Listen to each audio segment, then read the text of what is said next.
on the warm-up lap for the first race of the day, the Porsche Cup at Mount Panorama, and these very expensive machinery, gentlemen, could soon be skating around the top of the mountain if this weather's any indication. It's black around here.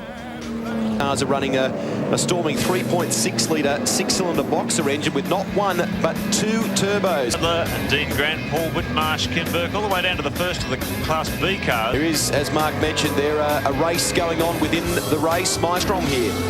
Russell Kempnich and Brian Taylor, Honduras.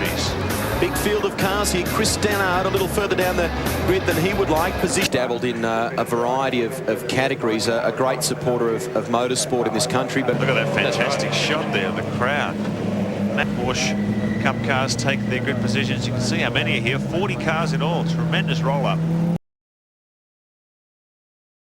Porsche as well, a very experienced builder of them at his Porsche Racing Services Company in Melbourne. We are underway. A fantastic start by Jonathan Webb on the second row, and he has outmuscled the both of them on the front row. Fitzgerald falls back. Wayne Hennig has come right up there as well, Cam. Sensational effort. Yeah, great start by Jonathan Webb, and this is fantastic for this race to have him at the front of the field as an exciting young guy to watch, and he leads them down. Probably won't have the straight line speed, though, to keep Hennig at bay.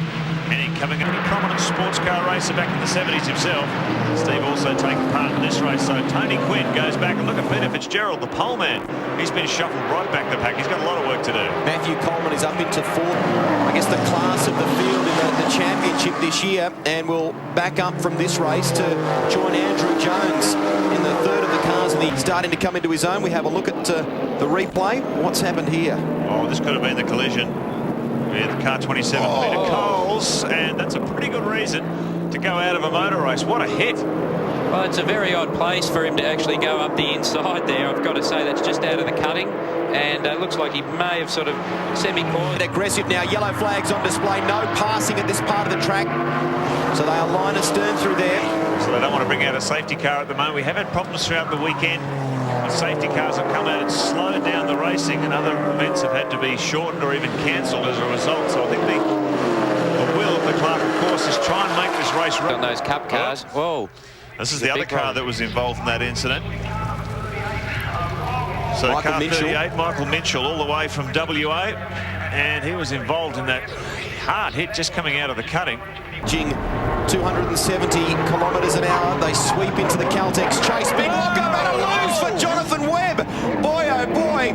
Big lose at big speed for Jonathan Webb, and you can see the damage to the left-hand door. Back of Hennig's car, put a big dent in the car. He continued on his way into the gravel. Well, Hennig wasn't so lucky. What we didn't see was obviously the aftermath there at the exit of the chase, and a spin as well by the looks of it for Trevor John. Again from this, he's into fourth. Let's have a look at this again, Cam. Well, it looks like he dropped a wheel off early, but I just can't believe the speed he was still doing at the apex of the corner. Now he's looped it around, whether he's lost front brakes, locked rear brakes. Porsche Cup, and this is what they call it Hell Corner. Russell Kempnich doing pretty well in the end, I think. Does he keep it off the wall? Yes, no, he disappears into a cloud of dust, but that is one of the big saves if he has in fact stopped some paint from scraping off. The good thing about that, Woodsy, was it saved the lead. Seen him at the top of the Porsche point standings. There's Wayne Hennig just sneaking through. Oh, big action here down at Hell Corner. Go for it. Long way back there.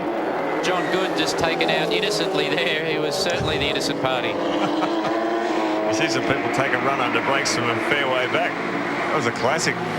Is there a braking marker there or a line on the track? Oh, Quinn! Down the inside. Boy, he's aggressive in this race. He's also taken the buck. And I just assumed they were going to put some out. Now, here's the incident. He's obviously gone in way too deep and decided to try and fit through rather than nail him right in the back.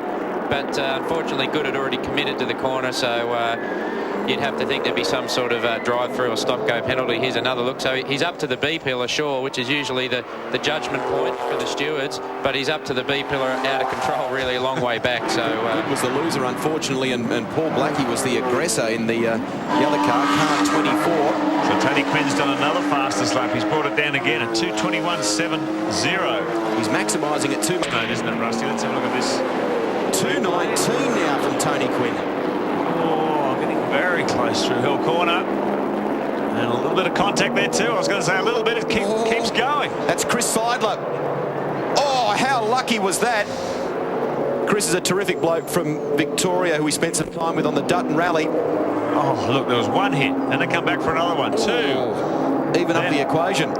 This is road rage. That certainly is. That's a bit silly, really. I mean, there was room there, and worked pretty closely with Stephen Richards on the development of that car. Stephen, more recently at Winton, Oh, was we've got some helping lap him with traffic. setup. Lap traffic here, Rusty. Look at this. Trying to give the leaders some racing room. This time around, so we'll check the gap for you.